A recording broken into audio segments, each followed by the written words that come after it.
tensions have been incredibly high worldwide as it pertains to America and Europe and pretty much any other country involved in the recent shenanigans going on. And this video stumbled across my feed. Is it time for Europe to ditch America? A lot of critical issues recently, America and Europe have not been able to see eye to eye on at all. And it's caused a huge wedge in the relationship between both parties. So we're going to be diving into this and whatnot. And I want to hear what you guys have to think about this in the comments down below, because it is getting very intense. And this is the first time in a long time where it seems like every single day there is a new thing happening in the world, and as it pertains to America and Europe and Russia, that is astronomical. Whether it's a critical decision that's being made, or people banding against other people, or what have you. It's been pretty insane. So let me know what you guys think in the comments down below. I feel like Europe has been kind of backing off a lot recently, and it's getting to a point where tensions are at almost an all-time high, it seems. Maybe not an all-time high, but it's getting there. Have been best mates. The two are connected by cultural, economic, and military ties. See? Most obviously manifest in NATO. And chilling. Despite the occasional hiccup, have moved in ideological lockstep for... Yeah, like the US and Europe have been going ham together. They've been talking about working together, and they have been working together successfully as business partners and friends and alliances for a while, for years, decades, you know what I mean? And only recently has there been consistent wedging between critical issues after this most recent change in administration. And it's very concerning, very concerning globally to everybody watching. It's, oh my gosh. Much of the past few decades. However, in the past few years or so, the transatlantic relationship has come under unprecedented strain, and things only look likely to get more difficult as Trump sets up what looks sure to be an antagonistic second term. So in this video, we're going to look at some of the various points of tension straining this relationship, and whether Europe and America could really fall out for good. Ooh. Well,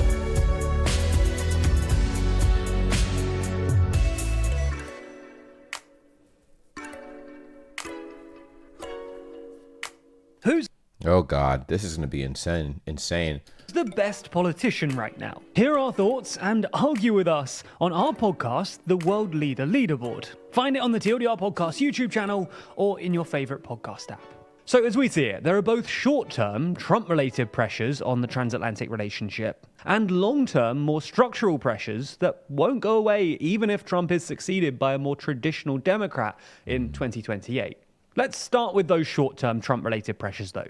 The first one, and the one that's most in the news at the moment, is Trump's interest in Greenland. Oh my gosh, he wants Greenland so bad. And everybody's like, whoa, chill.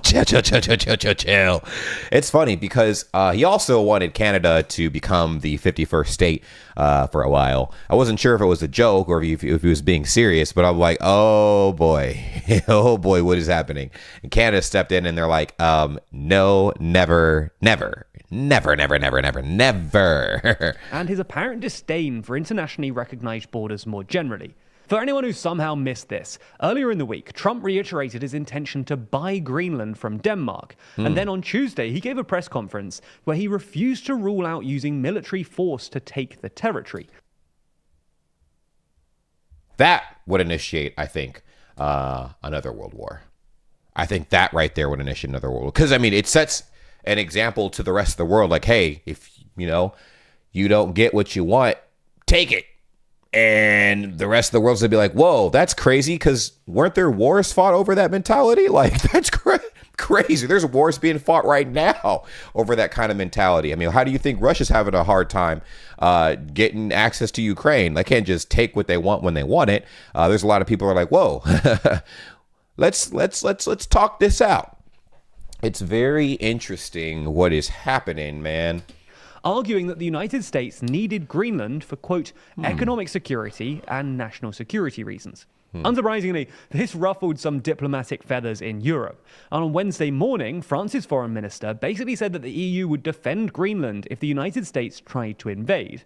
But even if Trump doesn't invade Greenland, his apparent disdain for internationally recognized borders, as evidenced by his other comments on Canada and Panama, as well as reoccurring reports that he's planning to invade northern Mexico without the Mexican government's approval, will strain the transatlantic relationship. Yikes. European politicians and I feel like it's just going to get to a point where, like, Europe and all these other nations are about to just be like, dude, we don't have to fight you, man. We're just going to sanction the hell out of you. And then we won't have any imports coming in from anywhere. And then we'll be like, dang, like, why is the cost of our domestic goods so high? I mean, we're not getting any imports. Or I'm not saying we'll never get any imports, but it'll be very limited. I mean, people won't even want to do business with America with how we're moving right now, right? And then if they do, like, I mean, the tariffs have already been implemented on America because America has been implementing tariffs on everybody and their pet cat. So things are not really going the way that I think America envisioned during this administration. And the people are just sitting back and, like, I don't know, biting their fingernails. Because, I mean, we're all nervous. We're like, whoa, like, what's going to happen next? This is insane. Very, very, very insane. Again, I don't think anybody wanted the relationship between Europe and America to sour the way it has very recently, but it is, and it's happening rapidly. And it's very concerning because, I mean, for a lot of people who like traveling back and forth between those countries, I've traveled back and forth between Europe over the last like 2-3 years. It's kind of sad to see all of this kind of take place so fast. Like it literally seems like it took just like maybe a month to soil the relationship between Europe and America the way it is. And it's only been a month, which is crazy. It's going to get seemingly worse over the next few years. So I always ask the question, do you think things will get better after this particular administration's term is over? So the next 4 years, right?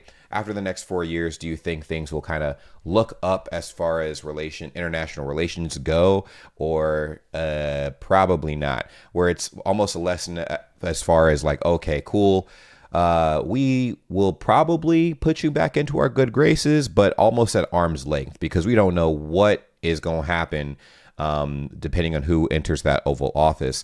It's crazy because I was just talking to a few friends a few days ago about how not how similar the political parties in America used to be.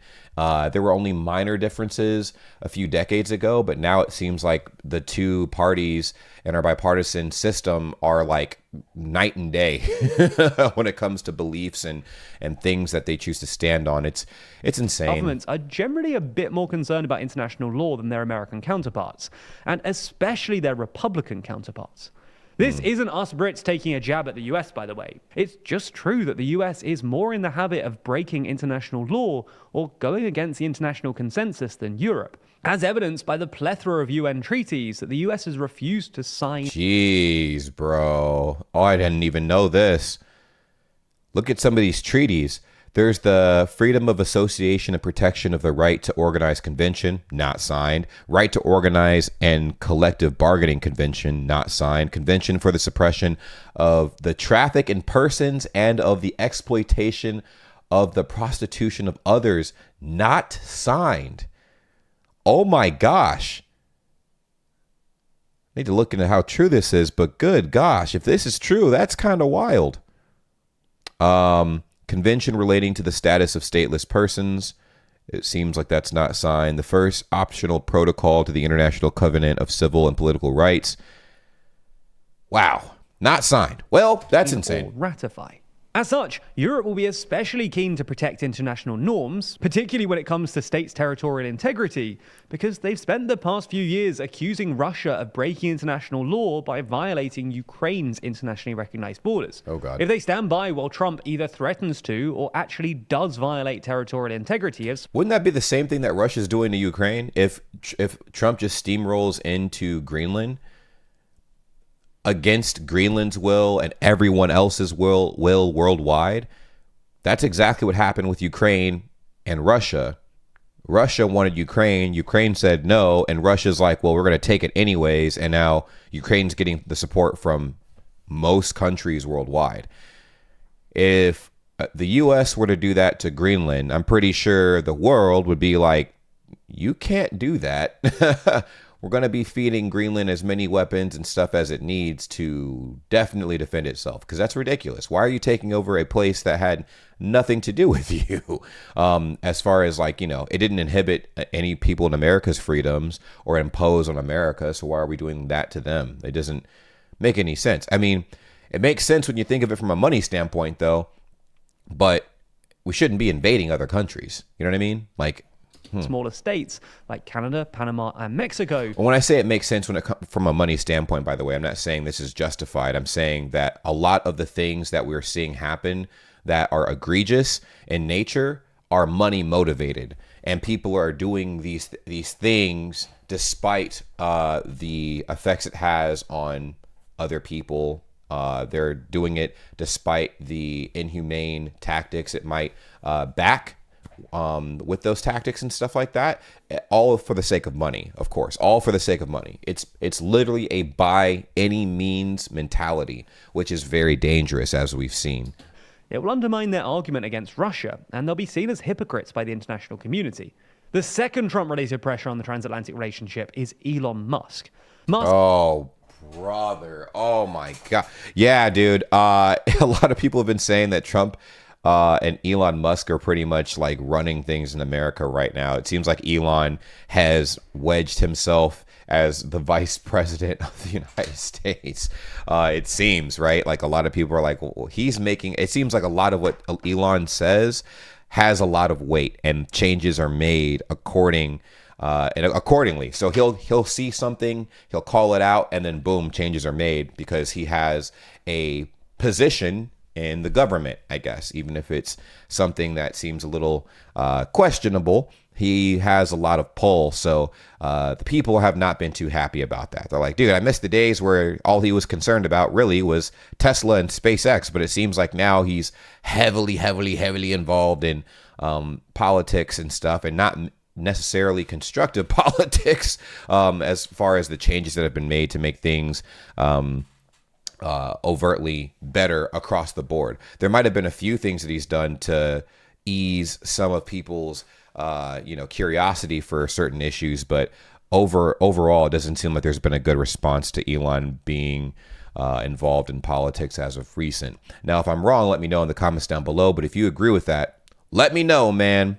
Musk is a close ally of Trump's and has emerged as a vocal supporter of right-wing, anti-establishment politicians across Europe, including Tommy Robinson in the UK, Giorgia Meloni in Italy, and the AfD in Germany. Unsurprisingly, this hasn't endeared him to the more established figures in Europe, who are also worried about Musk's influence on European political discourse via X, which Musk has started using to amplify certain issues.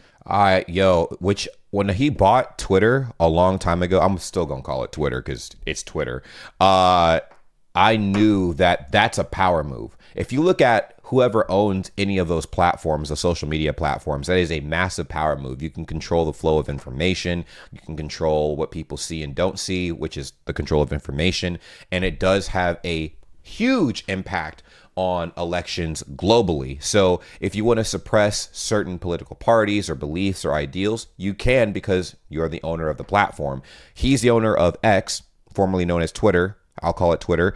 And he can signal boost opinions that he has to every single person on the platform, whether they agree with it or not. And we are in an era where no one likes to do research at all. They just believe the first thing that they see.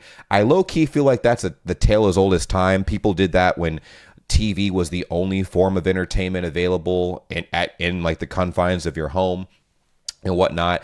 And so now we have our cell phones and other internet devices and whatnot, and people are choosing to believe the first thing that comes across their feed. So he's able to put out whatever type of information he wants to put out, and it has a strong impact on politics worldwide. And it's concerning because it is turning the tides, even though we would like to believe that it might not.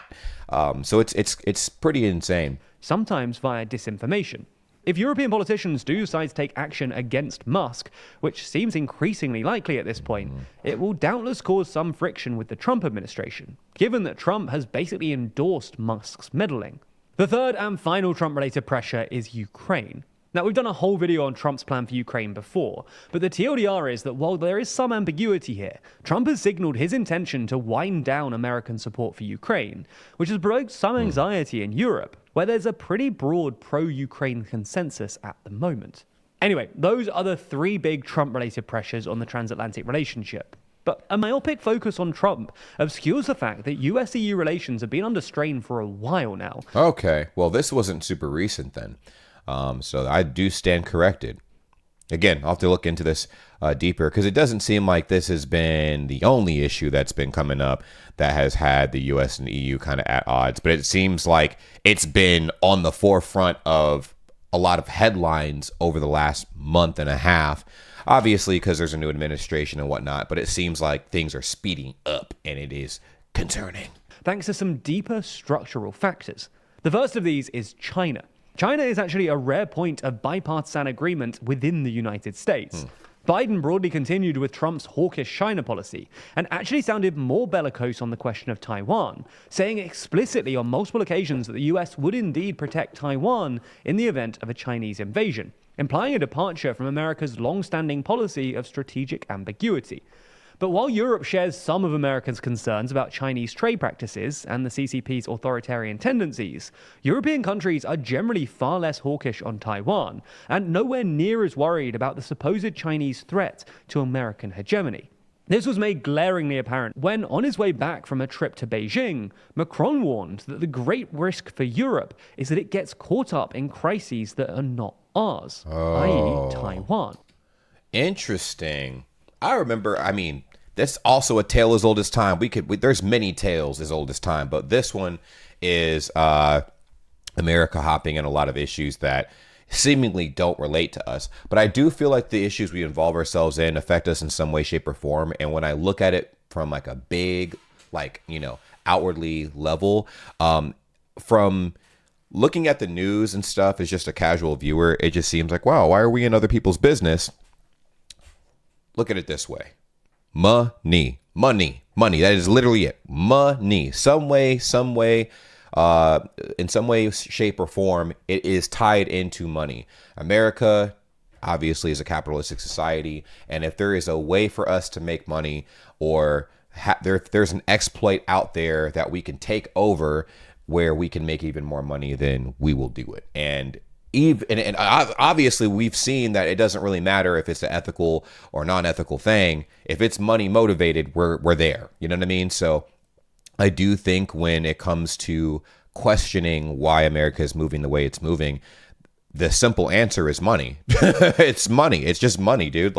And I'm pretty sure that's the same response for other countries as well. Like when they make seemingly egregious moves and whatnot, they're like, well, why did this country do this, or why did this country do this? Money. It all ties into money. Money makes the world spin round and round, unfortunately, and people are trying to get it by any means. And I'm pretty sure, to a degree, that's most nations. They just do it a bit different.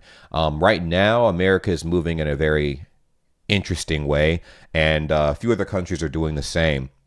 And that's why we're seeing all these headlines as of recent that are concerning the casual viewer, i.e. myself and a lot of other casual viewers. This caused quite a kerfuffle in Washington when it happened. But what was actually most notable about this episode was that basically 0 European politicians came out against Macron. Whoa. The second related tension is around America's newfound penchant for protectionism. Again, this is a bipartisan issue, and it's been motivated by America's anxieties about Chinese dominance in certain supply chains.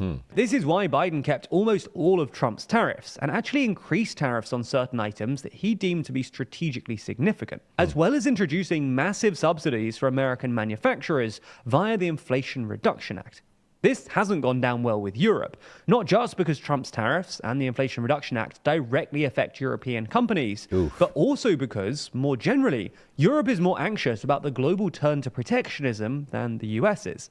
Unlike the US, Europe lacks a domestic energy supply, a wealthy consumer base to buy its products, or the fiscal space to afford expensive protectionist measures like the Inflation Reduction Act, which is why they're generally keener on a more open global trade environment. The third point of tension is the Middle East. Now, there's always been an uncomfortable transatlantic asymmetry over the Middle East because America just has more influence in the region.